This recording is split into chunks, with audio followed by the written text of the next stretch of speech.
Everybody, welcome. We are so grateful that you are joining us here for another episode of Still a Part of Us. And I am Winter, and we are so grateful you're here. I just wanted to do a really quick warning that there are a lot of triggers in this conversation, this interview that we're going to have today with Tiffany. So please just keep yourself safe and healthy.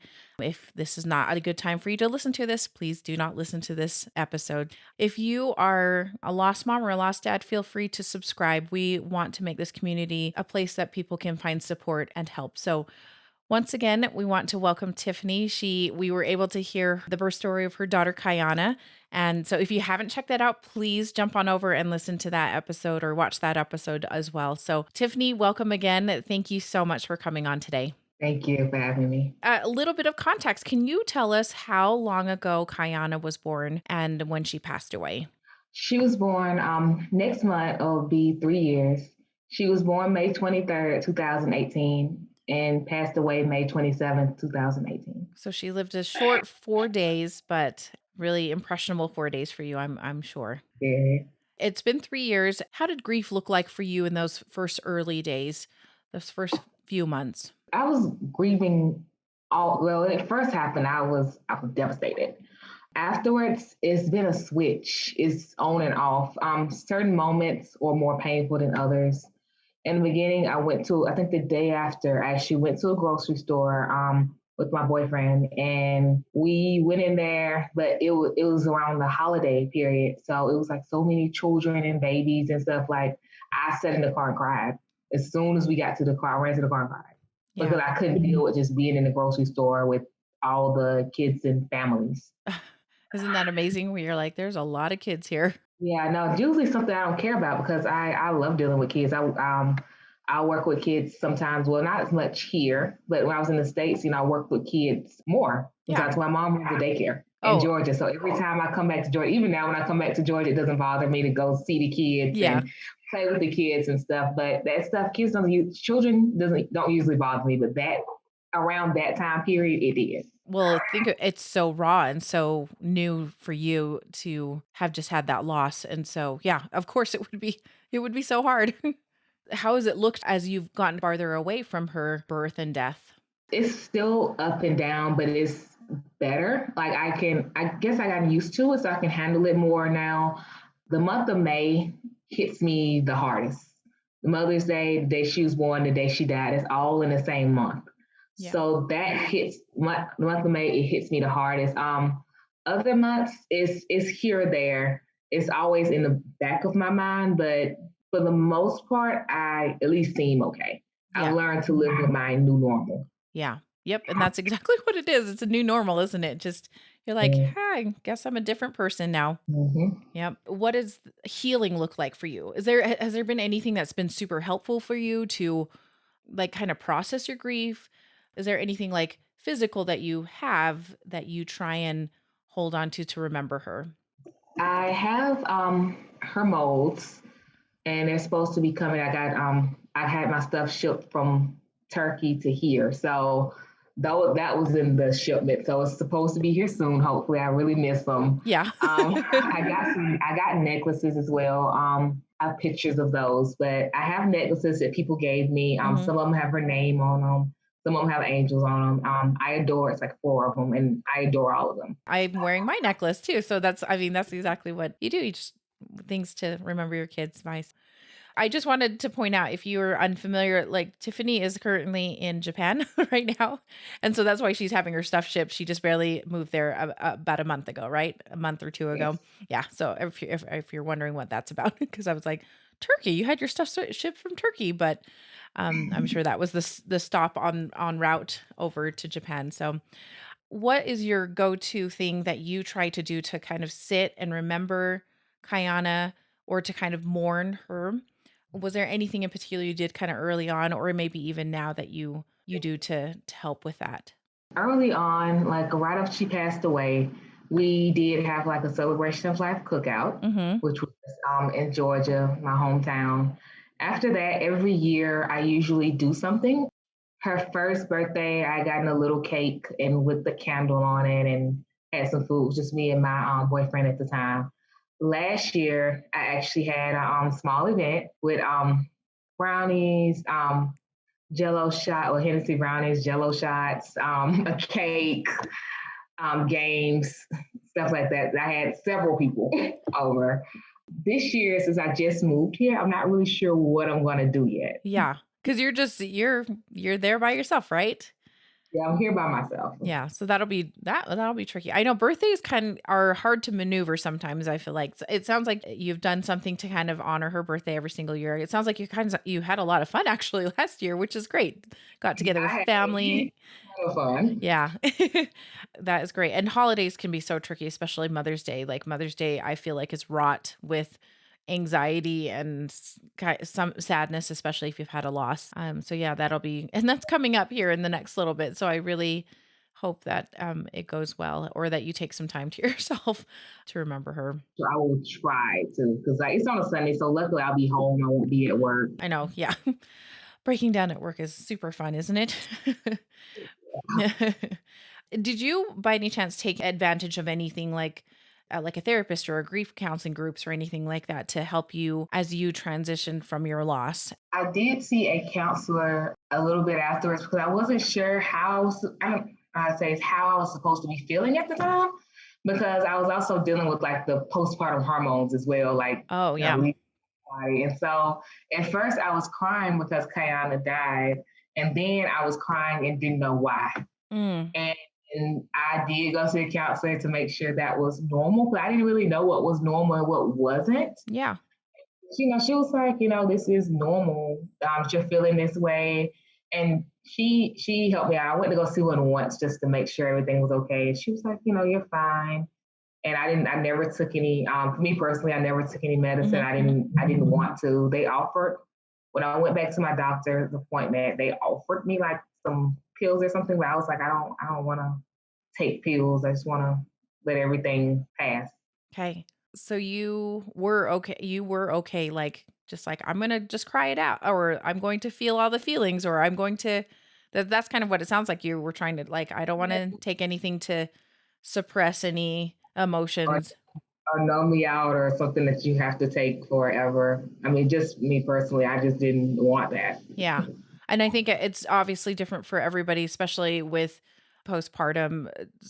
Some people obviously struggle with that and they may need some medication, but it sounds like you were like, I'm just gonna ride this out.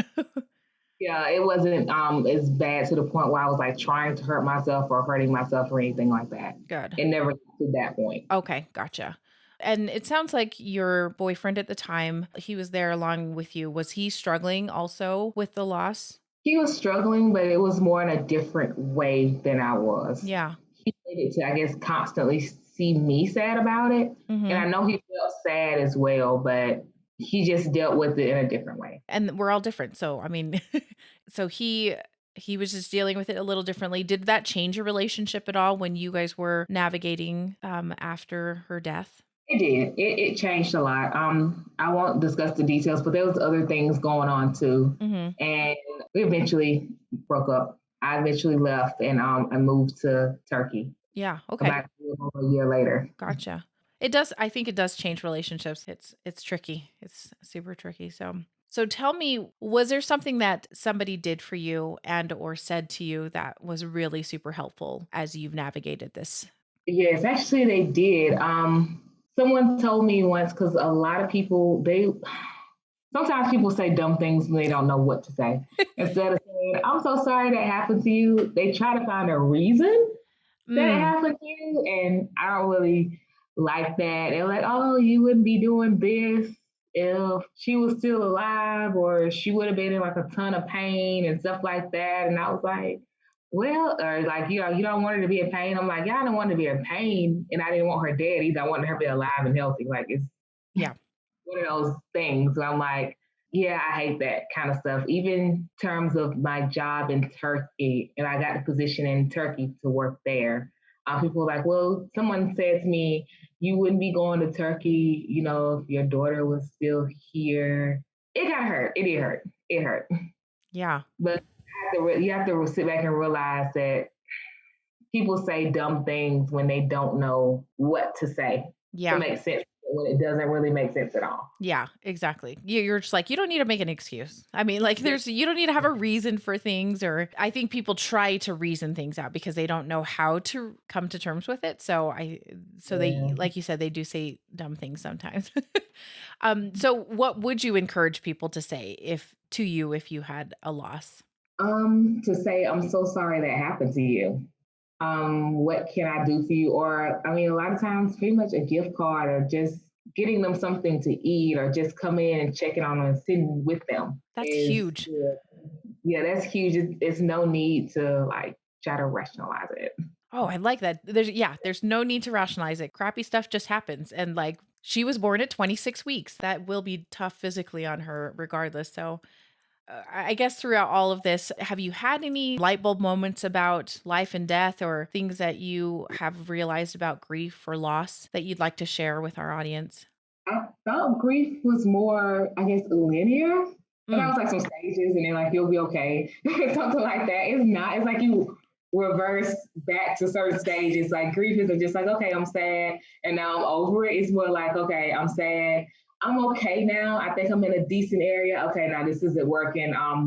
This holiday didn't happen, or this month didn't happen, and now I'm sad again. So it's not like a linear thing. You're still gonna have moments where you sit back and you think, or you're upset that it happened. And it might feel like it's happening back over again. that's the thing that's so surprising because you just think that, okay, I passed through the anger phase. Okay, I passed through this phase.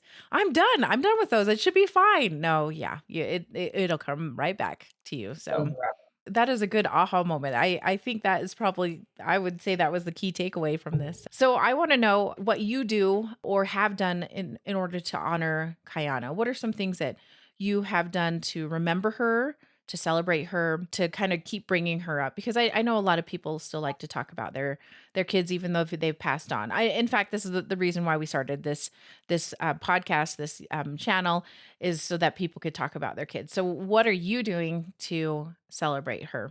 besides the parties and stuff, I always try to keep her memory like alive, kind of in my house. I think it got put in shipping, but I actually had like a magnet in my on my refrigerator Hmm. with her picture on it and the Oh, words around it. Yeah, I hope it's in my ship. I hope it's in my ship, but I really miss it. I can get another one, but I really miss that one. It takes so long to get another one. But yeah, those are amazing. I try to keep her memories alive. I have pictures and stuff of her still. Some of them I need to set up since I just gotten here, but yeah, it's things like that. I've also made a Facebook page called Rise Up, Surviving the Loss of Your Infant. And I've also written a book called Celebrating the Life of Your Infant After Death. And it's basically a way to, ways that you can celebrate your child after they've passed away.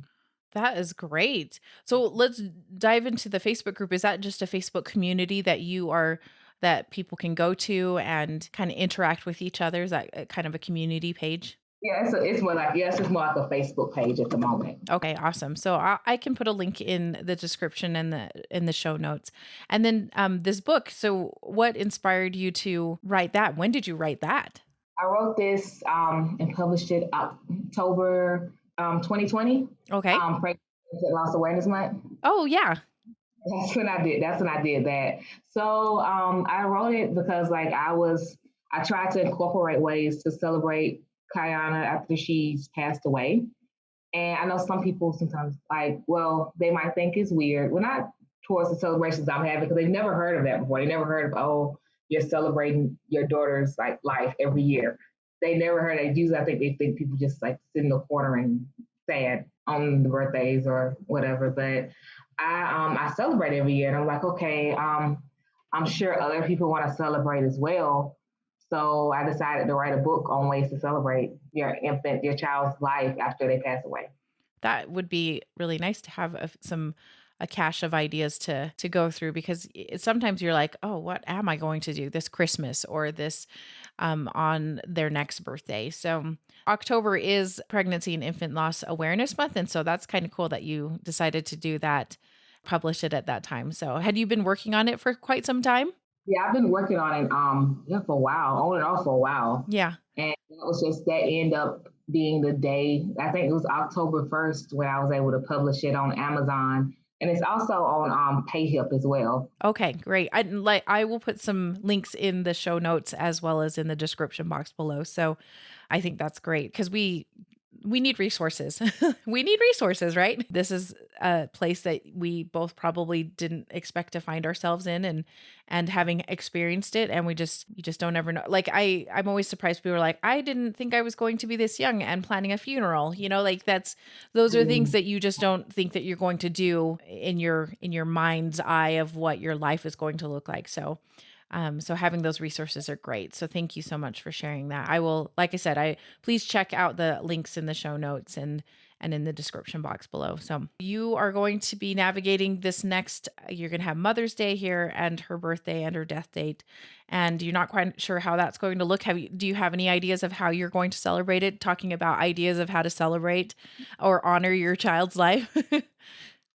I'm thinking about just going somewhere in Japan Hmm. and having a cake or just having a few people over and just having maybe a small party. There's Yeah. also things you can make. I've made as well, and I might do that again too, with her name on it. Oh, okay. I just there's ways to celebrate her, and remember her every year. That's great. I love birthdays, so I think that's something to I look forward to. absolutely. Yeah.